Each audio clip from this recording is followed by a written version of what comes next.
मेरे प्यारे दोस्तों, मैं हूं सुधीर पांडे और आप देख रहे हैं 100 times education the branch of knowledge. इस वीडियो में हम लोग पूरा का पूरा पढ़ने वाले हैं किंगडम। कौन सा? एनिमेलिया किंगडम को पूरा पढ़ेंगे। अभी तक हम लोग 3 चैप्टर पढ़ चुके हैं। यह हमारा एनसीईआरटी क्लास 11th का चौथा चैप्टर होने वाला है, जिसमें हम लोग पूरी तरीके से क्या है किंगडम एनिमेलिया को पढ़ते हैं। आप जानते हैं कि किंगडम एनिमेलिया में हमारे पास पोरीफेरा से लेकर के कहाँ तक कॉर्डेटा तक के मेंबर आते हैं, लेकिन उसको हम 2 भागों में डिवाइड करते हैं। एक हमारे पास क्या होगा इनवर्टिब्रेट्स और दूसरा हमारे पास क्या होगा वर्टिब्रेटा। तो इनवर्टिब्रेट्स में हमारे पास पूरा पोरीफेरा से लेकर के कहाँ तक है हेमीकॉर्डेटा, और कॉर्डेटा के 2 चीज़ हमारे पास होगा तो वो वर्टिब्रेटा में आएगा। मतलब फिशेस, एम्फीबियंस ना, रेप्टाइल्स, बर्ड्स और मैमल्स को हम लोग किस में पढ़ते हैं? वर्टिब्रेटा में। बाकी सबको हम लोग इनवर्टिब्रेट्स में पढ़ते हैं। तो आइए चालू करते हैं। आपसे रिक्वेस्ट है कि प्लीज़ चैनल को आप सब्सक्राइब जरूर करिए, वीडियो को लाइक करिए और अपने दोस्तों के साथ शेयर करिए। तो एनिमल्स जो होता है विदाउट क्या होता है वर्टिब्रल कॉलम, तो उसे हम क्या कहते हैं भैया? इनवर्टिब्रेट्स कहते हैं। जैसे इसमें देखिए हमारे पास स्नेल वगैरह ये सारी चीज़ें हैं इस तरीके से ना, द बर्ड्स है, बटरफ्लाई वगैरह है, ये देखिए ना मोलस्का के मेंबर हमारे पास हैं, सिलेंटेट्स वगैरह हैं। तो ये सब क्या है इनवर्टिब्रेट्स में आते हैं। तो इनवर्टिब्रेट्स में हमारे पास कहाँ तक आएगा? आइए हम देखते हैं कि पोरीफेरा कहाँ तक भैया। ये क्या है? पोरीफेरा। अमीबा को इसमें नहीं पढ़ते क्योंकि अमीबा किंगडम कहाँ का है भैया? किंगडम प्रोटिस्टा का है। हम लोग यहाँ पे पढ़ेंगे किस किंगडम की बात कर रहे हैं? एनिमेलिया की। एनिमेलिया स्टार्ट कहाँ से होता है? पोरीफेरा से, और जाता कहाँ तक है? कॉर्डेटा तक। तो पोरीफेरा, और पोरीफेरा से ले करके बता रहे हैं कि जो हमारे पास हेमीकॉर्डेटा है, क्या है? हेमीकॉर्डेटा, वो सब यहाँ तक सब इनवर्टिब्रेट्स में पढ़ेंगे। पहले केवल काइनोडर्मेटा को रखा जाता था, लेकिन अब हेमीकॉर्डेटा तक। वैसे पता चल गया कि जो हेमीकॉर्डेटा है वो कॉर्डेटा का मेंबर नहीं है, तो इसको भी इनवर्टिब्रेट्स में रख दिए। और जो कॉर्डेटा है, कॉर्डेटा में भी आपने ये देखा होगा यूरोकॉर्डेटा, जिसे हम लोग ट्यूनिकेटा कहते हैं, और सीफेलोकॉर्डेटा। ये भी सीफेलोकॉर्डेटा भी इनवर्टिब्रेट्स में ही आता है। तो वर्टिब्रेटा में कौन कौन आता है? जिसके पास क्या होता है? वर्टिब्रल कॉलम होता है। तो देखिए आ गया है ना कि एनिमल्स विच पॉसेस क्या है? वर्टिब्रल कॉलम कॉल्ड हमारे पास क्या होते हैं? वर्टिब्रेट्स होते हैं। और इसमें हमारे पास कहाँ कहाँ तक के मेंबर आएंगे देख लेते हैं। इसमें पिस्सेस आएंगी। पिस्सेस का मतलब हमारे पास मछलियाँ, फिशेस वगैरह ना, कोंडिकाइथस, होस्टिकाइथस वगैरह आएगा। और उसके बाद क्या आएगा? एम्फीबियंस, जो टेट्रापोडा में होगा एम्फीबियंस।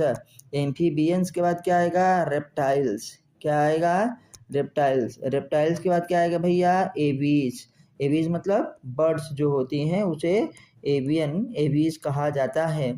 और लास्ट में मैमल्स। क्या है? लास्ट में मैमल्स आते हैं।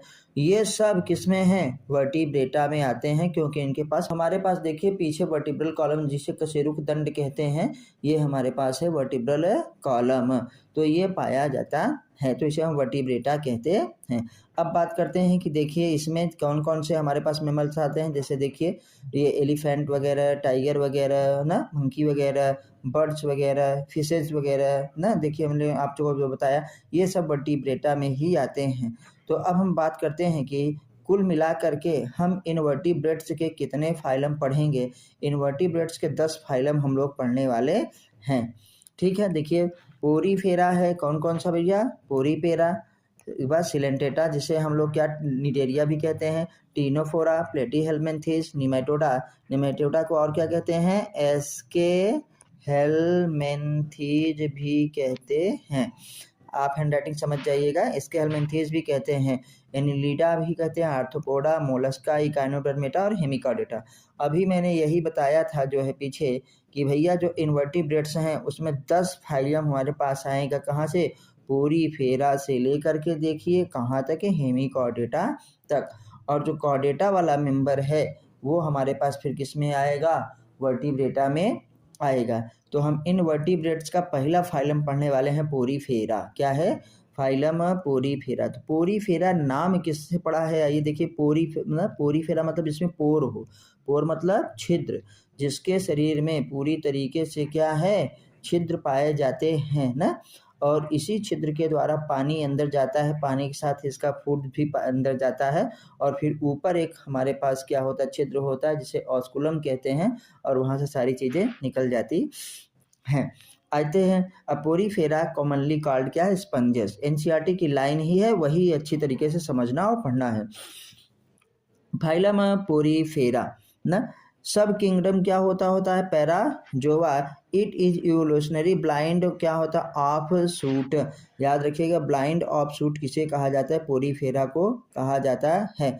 रॉबर्ट हमारे पास जो ग्रैंड हैं, रॉबर्ट ग्रैंड साहब ने उन्होंने क्या किया था, stabilise phylum porifera. Phylum porifera को किसने होता है स्टेबलाइज किया था, तो याद रखिएगा रॉबर्ट क्या है, ग्रैंट साहब ने किया था। अब हम लोग आते हैं, पोरीफेरा का मतलब क्या होता है कि जिसमें हमारे पास क्या हो, पोरस ना, हम पोरस मतलब पोर हो, बियरिंग फॉर्म, पूरे शरीर पे छिद्र पाए जाते हैं जिसे हम लोग क्या कहते हैं, ऑस्टिया कहते हैं। और जो एक ऊपर पाया जाता है छिद्र उसे ऑस्कुलम के नाम से जाना जाता है। तो आइए देखिए, कॉमनली कॉल्ड स्पंजेस, पोरीफेरा को कॉमनली कॉल्ड क्या कहा जाता है, स्पंजेस। जनरली होता है मैराइन एनिमल्स होता है। ये हमारे पास फैमिलीज कौन सा है, पोटा मोलेपिडेई एंड क्या है, स्पंजो स्पंजिलिडेई है। इंक्लूड फ्रेश वाटर स्पंजेस ना, स्पंजिला कैसा है, फ्रेश वाटर स्पंज है। याद रखिएगा चीज़ें बहुत सरल हैं, इसमें ज़्यादा मेहनत करने की ज़रूरत नहीं है।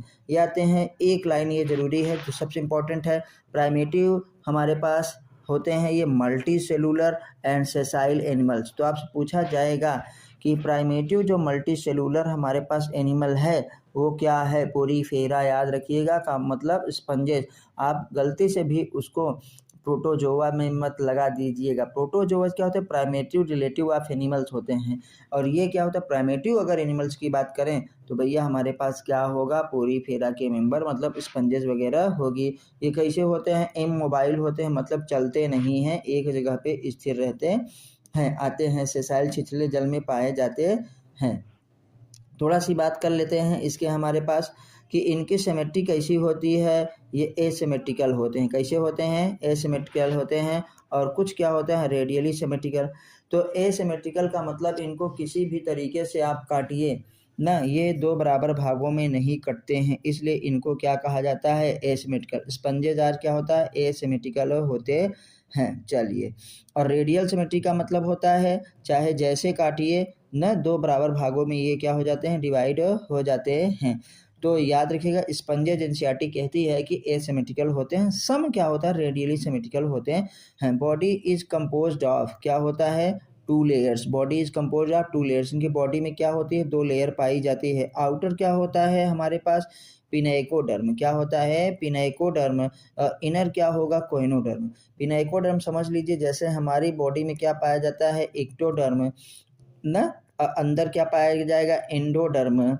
और हम लोगों के बीच में भी पाया जाता है मीजोडर्म। तो इसमें ये सब नहीं, इसमें मीजोग्लिया, इसके बीच में क्या पाया जाएगा, मीजोग्लिया। याद रखिएगा, मीजोग्लिया पाया जाएगा।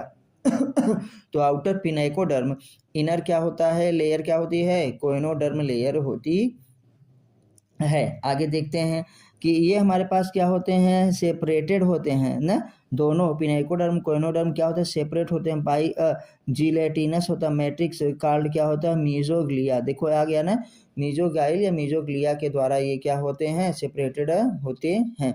अब इनकी बॉडी को देखिए, बहुत ही अच्छा ये डायग्राम बना है आपके लिए और इसको हम लोग भली भांति देखने वाले हैं। देखिएगा, ये हमारे पास क्या होता है, अमीबोसाइट्स होती हैं, सेल्स होती हैं। ये स्पंज है, स्पंज ये ल्यूकोसोलोनिया है। ये देखिए इस तरीके से बोले हैं ना कि ये सेसाइल वाटर में रहता है और क्या होता है, इमोबाइल होता है। तो जो ऊपर वाला हमारे पास क्या होता है, पोर होगा, उसे क्या कहेंगे, ऑस्कुलम। चीज़ें सब कुछ क्या है, इसी से बाहर निकलती हैं और अंदर जाती हैं किसके द्वारा, ऑस्टिया के द्वारा। किसके द्वारा, ऑस्टियम लिखा है तो एक को ऑस्टियम और बहुत सारी को क्या है, ऑस्टिया कहते हैं। इसके अंदर देखो कोइनोसाइट्स सेल्स हैं। कोइनोसाइट्स मतलब कॉलर सेल्स होती हैं, मेन कैरेक्टरिस्टिक सेल्स ये होते हैं। पोरोसाइट्स, अन्य पोरोसाइट्स क्या है, छिद्र हैं। और मीजोग्लिया जो होता है किसमें, पिनाइकोडर्म और क्या कोइनोडर्म के बीच में देखिए पाया जाता है मीजोग्लिया। इनकी कैविटी जो ये बीच में ऐसे ऐसे स्थान खाली है जो गुहा, इसे क्या कहेंगे, स्पंजोसील कहा जाता है। और उसके बाद स्पिक्यूल्स हमारे पास देखिए, इसमें कांटे भी होते हैं और ये पिनेकोसाइट्स और ये क्या है ऑस्टियम हमारे पास है होता है छिद्र, तो इसे क्या कहते हैं ऑस्कुलम। तो याद रखिएगा ऑस्टिया से वाटर क्या है इंटर करेगा, जाएगा कहाँ स्पंजोसील में, स्पंजोसील COEL स्पंजोसील में, और स्पंजोसील से फिर क्या है ऑस्कुलम के द्वारा बाहर निकल जाएगा। तो हम लोगों ने इसको देखा। अब थोड़ी सी बात कर लेते हैं। ये डायग्राम आपको बिल्कुल भी जो है उसको न समझने की ज़रूरत है, न याद करने की ज़रूरत है, बस थोड़ा सा ये देख लीजिए। और देखिए बताया था ना सेंट्रल कैविटी, हमारे पास जो कैविटी है इसी को क्या कहते हैं स्पंजोसील कैविटी के नाम से जाना जाता है। और वाटर क्या है बाहर निकल गया। वाटर इंटर किसके द्वारा करता है ऑस्टिया के द्वारा, किसके द्वारा ऑस्टिया जो छोटे छोटे शरीर में पूरे छिद्र होते हैं, और फिर कहाँ पे स्पंजोसील से फिर बाहर निकल गया किसके द्वारा ऑस्कुलम के द्वारा। तो ये याद रखिए, बस इतना ही आपको याद रखने की ज़रूरत है। कोनोसाइट्स को कॉलर सेल के नाम से भी जाना जाता है, ये याद रखना है ना। इसी कैरेक्टरिस्टिक सेल है, यही सेल वाटर करंट को ऊपर की तरफ क्या है भेजती रहती है। बाकी इसमें आपको कुछ भी नहीं देखना है। आते हैं इसमें कैसा सिस्टम पाया जाता है कैनाल सिस्टम। तो कैनाल सिस्टम प्रेजेंट इन तो क्या बताएंगे Porifera. Sponges have a water होता ट्रांसपोर्ट सिस्टम ना, ऐसे कहते हैं कैनाल सिस्टम दैट और कॉन्स्टेंटली होता है कंडक्ट क्या वाटर। तो वाटर ट्रांसपोर्ट सिस्टम किस में पाया जाएगा भैया पोरीफेरा में ना। और वाटर वेस्कुलर सिस्टम किस में इकाइनोडर्मेटा में, याद रखिएगा। वाटर ट्रांसपोर्ट सिस्टम एक बार फिर से देख लीजिए, वाटर ट्रांसपोर्ट सिस्टम या canal system are present in कहाँ पे पोरीफेरा किसमें स्पंजेज में, और वाटर वेस्कुलर सिस्टम किसमें इकाइनोडर्मेटा में, याद रखिएगा। अब हम लोग थोड़ा सा और आगे बात करते हैं।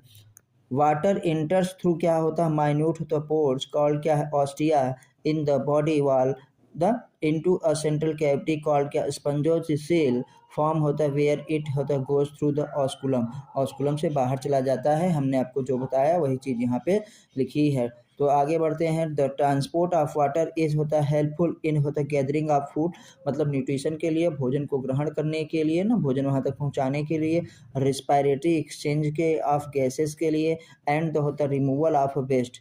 भैया ये जो हमारे पास स्पंजोसील है ये वाटर ट्रांसपोर्ट सिस्टम है या कैनाल हमारे पास सिस्टम है, तो ये किस किस काम में आता है। पहला तो फूड के लिए, मतलब क्या है न्यूट्रिशन के लिए। दूसरा हमारे पास काहे के लिए रिस्पायरेशन, पानी के साथ डिजॉल्व ऑक्सीजन भी जाएगा ये रिस्पायरेशन करेगा।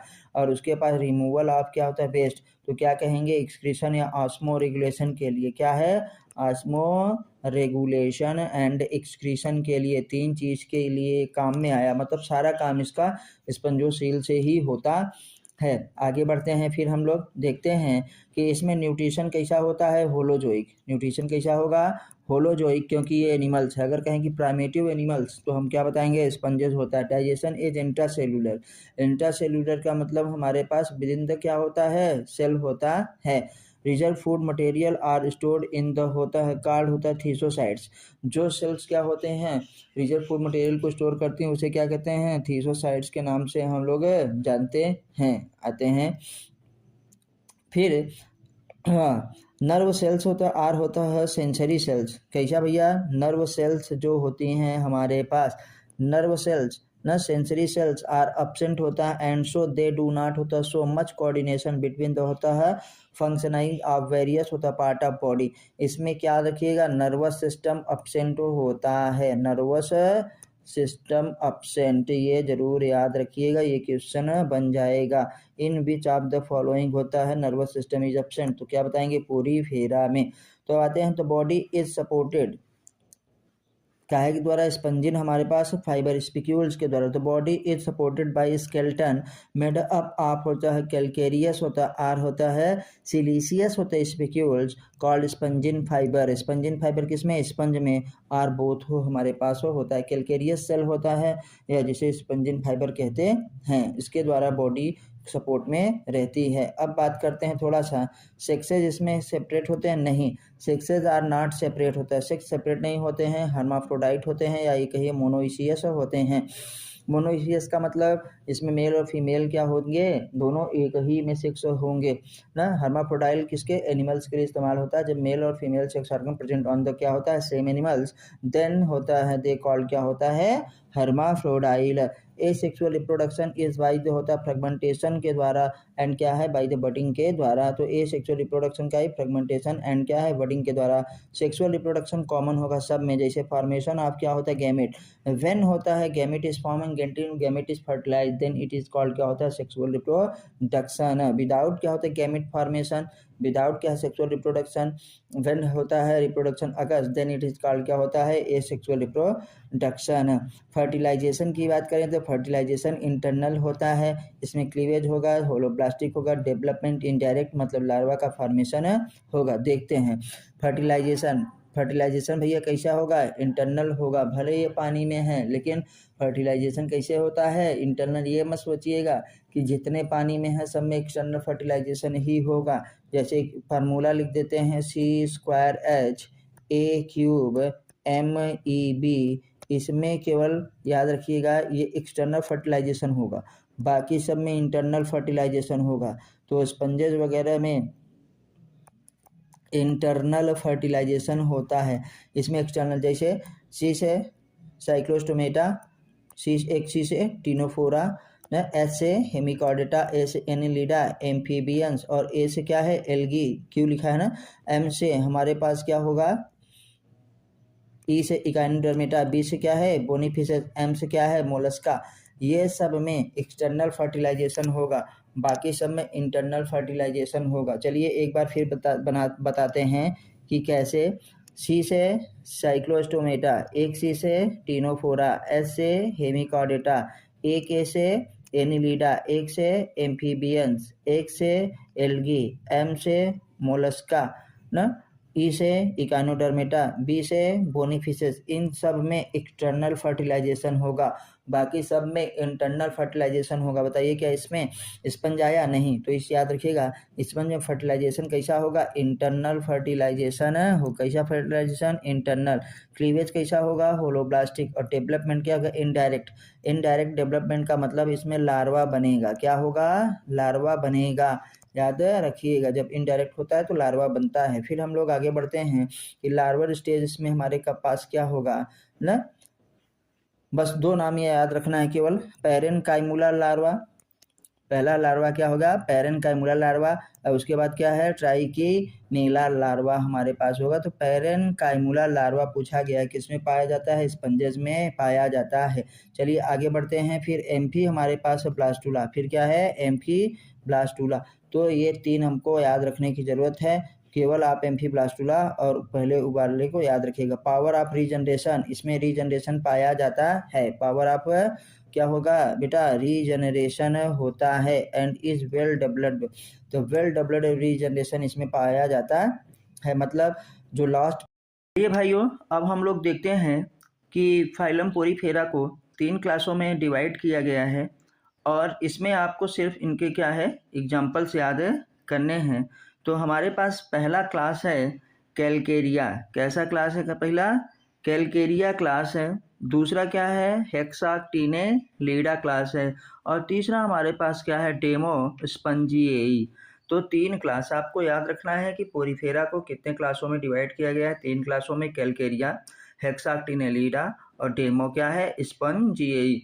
और इसके आपको सिर्फ क्या है, एग्जाम्पल्स याद रखने हैं, बाकी कुछ भी नहीं करना है। तो देखते हैं कैलकेरिया में हमारे पास क्या आता है, साइकन, और साइकन का दूसरा नाम क्या होता है, साइफा। साइकन या साइफा, इसके दूसरे नाम बहुत पूछे जाते हैं, सेकंड नेम आप बहुत याद रखना है, ल्यूकोसोलेनिया। क्या है, ल्यूकोसोलेनिया। उसके बाद हमारे पास क्या आता है, ग्रांटिया। क्या आता है, ग्रांटिया। तो कितने इसमें हमारे हो गए, 3, पहला, दूसरा और क्या है, तीसरा। 3 एग्जाम्पल हो गए। अब आते हैं हेक्साक्टिनेलिडा में। हेक्साक्टिनेलिडा का एग्जाम्पल होता है यूप्लेक्टेला। क्या है, यूप्लेक्टेला। इसे वीनस फ्लावर ऑफ बास्केट के नाम से जाना जाता है। Second name is very important and Euplectella is a precious gift होता है इन जापान। मैरिज कपल क्या होते हैं, एक दूसरे को गिफ्ट देते हैं, और जनरली जो है मेल जो है फीमेल को गिफ्ट देता है। यूप्लेक्टेला को क्या कहा जाता है, वीनस फ्लावर ऑफ बास्केट। हाइलोनीमा को क्या कहा जाता है? ग्लास रोप स्पंज। हाइलोनीमा को ग्लास रोप स्पंज। तो आप नाम क्या है भली भांति याद रखिएगा। फिर आते हैं हम लोग डेमोस्पंजिएई में। डेमोस्पंजिएई में एग्जाम्पल है स्पंजिला। स्पंजिला क्या है? Fresh water sponge. स्पंजिला क्या है? फ्रेश वाटर स्पंज होता है। यू स्पंजिया देखिए, यू स्पंजिया को क्या कहा जाता है? Bath sponge. और हमारे पास कैलिना होता है डेड मैंस फिंगर्स। क्लायोना को डेड मैंस क्या है? फिंगर के नाम से जाना जाता है, ये याद रखना। तो 3 क्लास हैं और तीनों क्लास के ये हमारे पास एग्जाम्पल हो गए। अब हम लोग जो होता है आगे देखते हैं, 2 3 4 MCQs होंगे, उसको कर लेते हैं, फिर फाइलम हम लोग पढ़ेंगे निडेरिया में। द टर्म हमारे पास पोरीफेरा, टर्म पोरीफेरा देखिए है ना, किसने दिया था? Coined by Robert Grant, Louis Pasteur, Edward Jenner, Robert Hooke. तो कौन सा हमारे पास एग्जाम्पल होगा? पहला आंसर नंबर 1 रॉबर्ट ग्रांट ने क्या है? टर्म पोरीफेरा दिया था, ये जरूर याद रखिएगा। आइए नेक्स्ट क्वेश्चन में हम लोग चलते हैं। नेक्स्ट में आते हैं, टाइप ऑफ न्यूट्रिशन इन क्या है? स्पंजेस। इन स्पंज क्या है? एनिमल है। एनिमल में न्यूट्रिशन कैसा होता है? आप जानते हैं सब, होलोजोइक। तो फोटोट्रॉपिक्स होता है, कीमोट्रॉप्स होते हैं टॉपिक, होलोजोइक या सेप्रोजोइक। तो क्या बोलेंगे हम लोग भैया? होलोजोइक होता है। आगे आते हैं, देखिए in the class calcarea, calcarea मतलब पहला क्लास था। Spicules are made up of, spicule किसके बने होते हैं? सिलीसियस होते हैं या कैलकेरियस होते हैं या स्पंजिन फाइबर के होते हैं या लिग्निन के होते हैं? तो स्पंजिन फाइबर ना स्केलेटन होता है। पोरीफेरा के स्केलेटन किसका बना होता है? कैलकेरियस का होता है और स्पंजिन फाइबर का बना होता है। तो आंसर यहाँ पे क्या लिखा है? सॉरी, कैलकेरियस होगा, स्पंजिन फाइबर नहीं होगा। तो इसको जरूर याद रखिएगा, इसलिए कैलकेरिया लिखा है ना, तो कैलकेरियस। चलिए आगे बढ़ते हैं हमारे पास, फिर आते हैं question number 4। Examples of class क्या है? डेमोस्पेंजियाई। क्या है? डेमोस्पेंजियाई। अभी हम लोगों ने देखा था, कौन सा था? लास्ट में तीसरा क्लास था। ये क्लास कौन सा था? तीसरा क्लास। और तीसरा क्लास में हमारे पास क्या था? हाइलोना था ना, हाइलोना था, आता था ग्रेंटिया था, यू स्पंजिया था ना, और साइकन था। तो यू स्पंजिया को हम लोग क्या कहते हैं? Bath sponge. यू स्पंजिया को क्या कहा जाता है? Bath sponge. इसका ऑप्शन नंबर 3 क्या होगा? सही होगा। फिर आते हैं हम लोग, बस बोलते हैं थैंक यू और पढ़ेंगे अगली क्लास में। हम लोग क्लास क्या है? सिलेंटेटा को पढ़ेंगे, जिसे निडेरिया भी कहा जाता है। आपसे रिक्वेस्ट है कि प्लीज़ चैनल को सब्सक्राइब करिए, वीडियो को लाइक करिए और अपने दोस्तों के साथ शेयर इसको ज़रूर करिए, ताकि हम आपको 100% NCERT line to line NCERT आपको हम पढ़ा सकें ना और बता सकें। NCERT ही सब कुछ है। और KVS का जो एग्ज़ाम होने वाला है न, केंद्रीय विद्यालय और हमारे पास क्या नवोदय विद्यालय का, उसमें तो भैया 100% NCERT की लाइन टू लाइन ही पूछी जाती है। और सिलेबस भी चाहे देख लीजिए, जो क्लास 11th और 12th के NCERT की किताब में सिलेबस है वही सिलेबस दिया गया है। फिर मिलते हैं अगली वीडियो पे, तब तक नमस्ते, जय हिंद, जय भारत, वंदे मातरम।